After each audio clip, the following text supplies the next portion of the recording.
All right, let's get started. Get ready to think big today. We're going deep on a framework that, well, it basically helps you boost your business growth. It's Yeah. all laid out in this booklet about uh, DREAM. Dream. Yeah, DREAM. It's a core part of, that entrepreneurial scale-up system. You familiar with that? Oh, yeah, for sure. So this deep dive, it's all about getting you from wanting higher revenue to like actually having a plan to get there, something you can use. Love it. Actionable stuff. Yeah, exactly. And actually, there's this case study, you won't believe it. They used Dream and bam, 10% sales increase in just 12 months. Wow. Okay, that got my attention. The kicker is they're in a super niche industry too. Yeah. But first, let's, break down what Dream even is. All right, so dream. I think a lot of people will get this when we connect it to the Ansoff matrix. Yeah, the good old Ansoff matrix. Lots of business folks know that one. Exactly. So Ansoff is good for the big picture, right? New products, existing products, new markets, that kind of thing. But dream, it takes that and gets super specific. So less about we want to grow and more like here are the exact clients and products we're going after. That's it. Specific tactics even. No more vague goals. Okay, I'm liking this already. So break it down for me. What are these magic 5 elements of Dream, the ones that unlock all this growth? All right, so DREAM stands for ditch, re-engage, expand, acquire, maintain. Each of those is like a category for how you handle different customers. Interesting. So it's not just about always hunting for brand new customers. Nope. In fact, DREAM is really big on starting with who you already have. There's often so much more you can do with them. Growth potential you're, maybe overlooking. I see, yeah. Okay, let's take it one by one then. Ditch sounds kind of ruthless. Yeah. But it can be the best move. Ditch is basically saying, look, some clients just aren't worth it anymore. They're not profitable or they don't fit what you're doing anymore. So You ditch them. you ditch them. Frees up time and energy for the ones that actually bring in the good stuff. I can see that. You're talking about those clients who like take up a ton of your resources but don't give much back. Exactly. Makes sense. Okay, what about re-engage? That sounds a little nicer. It is. It is. Re-engage is all about those past customers. Think of it like they loved what you offered before, but for some reason they stopped buying. Almost like rekindling an old flame, but, in a business way. Exactly. And the thing is, it often costs way less to bring back an old customer than to find a totally new one. Okay, that makes sense. So how do you actually DO this re-engaging? Any good tactics? Well, personalized stuff is key. Like, you send them updates, remind them of what they liked about you, and maybe show off any new things you have that fit their needs. Gotcha. Another thing is set up ways to get feedback, like why did they leave in the first place? That helps you tailor how you try to get them back. I'm already thinking of a couple of past clients of mine who might fit this. And you know what? This totally ties into forecasting, right? If you can just win back a handful of those old clients, that's revenue you can actually start planning around. Absolutely. That's what Dream does. It takes the guesswork out and makes things more concrete. Love that. All right, on to expand. This one sounds like it's all about like growing from the inside out. You got it. Expand is all about getting more from the customers you already have. Think upselling, cross-selling, offering new solutions they might need as their business changes. So basically deepening those relationships and finding ways to give them even more value. Exactly. What are some ways to go about that? Well, you can have like brainstorming sessions with your team focused on figuring out what else your current clients might want. Or, those strategic check-ins where you really dig into their problems and see if you have something that solves them.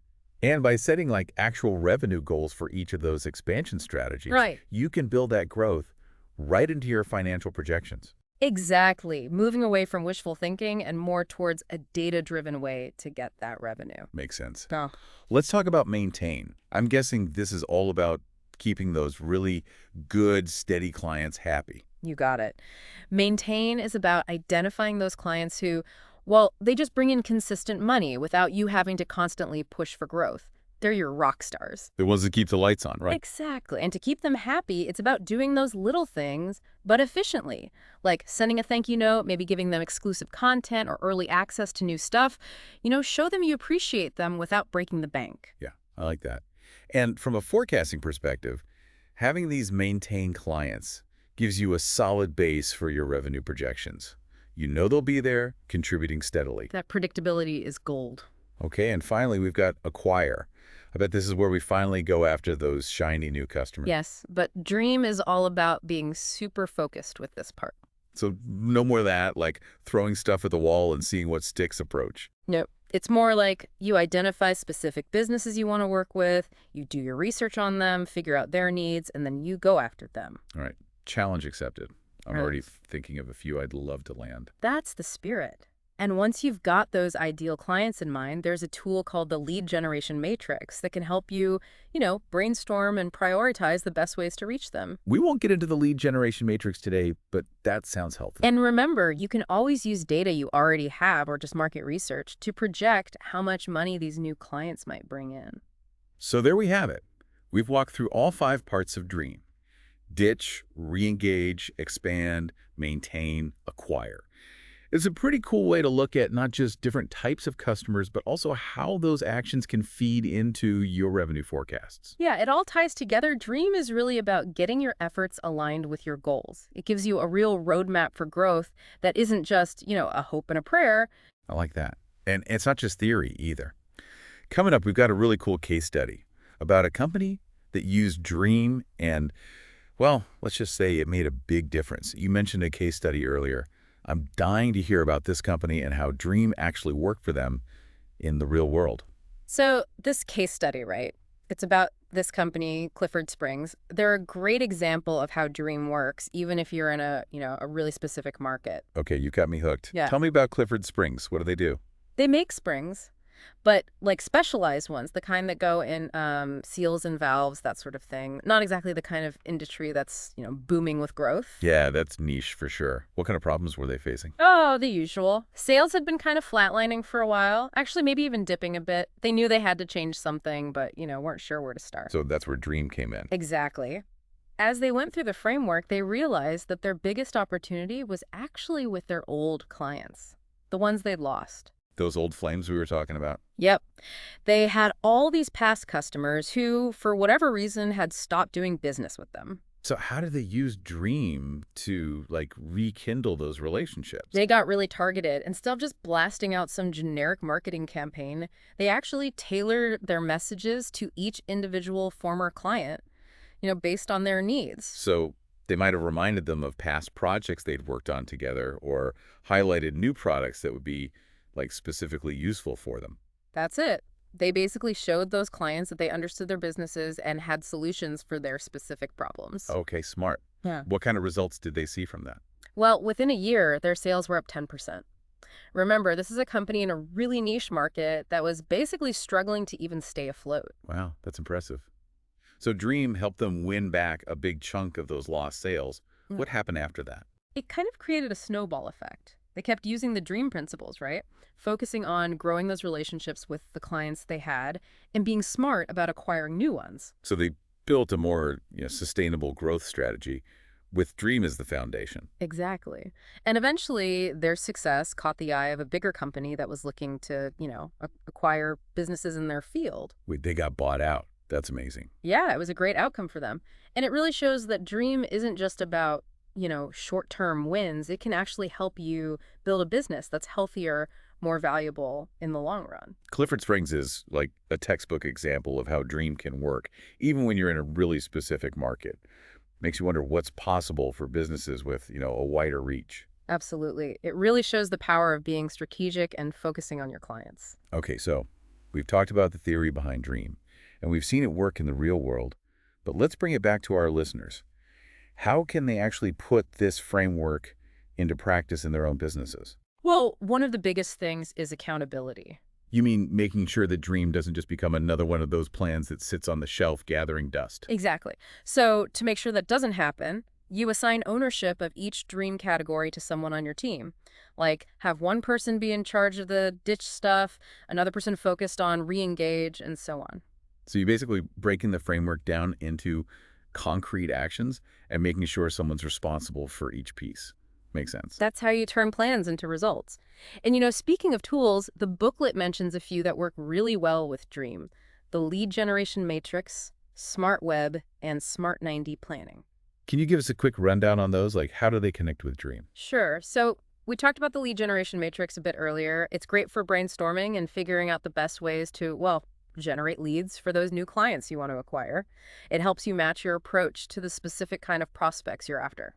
Gotcha. And what about SmartWeb and Smart 90 Plan? Okay, so SmartWeb is more of a big picture tool, helps you map out your long-term vision for the business.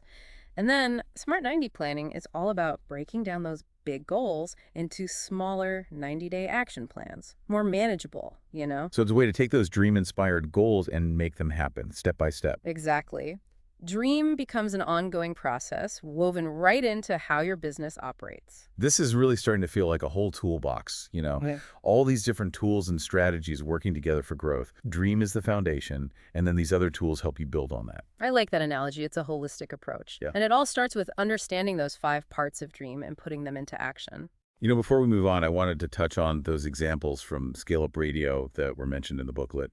Real businesses that have used Dream successfully. It's always cool to see how it plays out in the wild. For example, there's Steve Borwell Fox from Telecetera, and he really emphasizes the importance of being proactive with your clients, like reaching out regularly, not just to sell them something, but to see how they're doing, offer support, build those relationships. Yeah, that's maintain in action. It's about showing your clients you're invested in them, not just in making a quick sale. And then there's Lucy Gretsch from Cypress Quay. They had a really cool expand story. They moved a lot of their clients from one-off purchases to like membership models. Smart move. That deepens those relationships and gives their business a more predictable income stream. Exactly. And David Harkin from 8 Billion Ideas, he was all about focusing on keeping those long-term clients happy. It's easy to get caught up in chasing new business, but he knows that those loyal clients are super valuable. For sure. They often bring in the most revenue. And are great for referrals. Right. And then there's Jonathan Guy from Aqueous Digital. He talked about how they built their business on recurring revenue, which gives them a lot of stability and predictability. Recurring revenue is a great goal for any business. Makes planning and investing so much easier.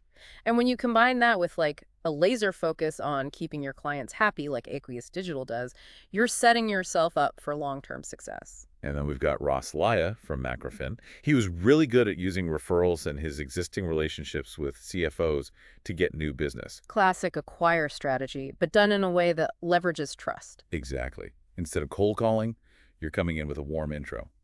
And lastly, there's Jonathan Harris from Brightside.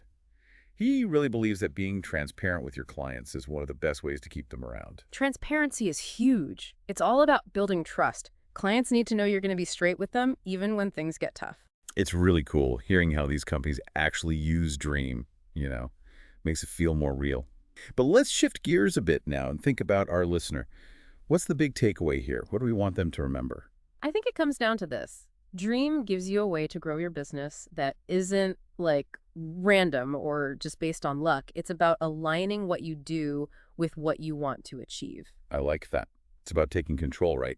Instead of just hoping for growth, you have a system to make it happen. Exactly. And the best part is, it doesn't matter what kind of business you have, big, small, whatever industry, the dream principles still apply. So as we wrap things up here, I've got a question for our listeners. Think about your own business for a second. Which part of Dream speaks to you the most right now?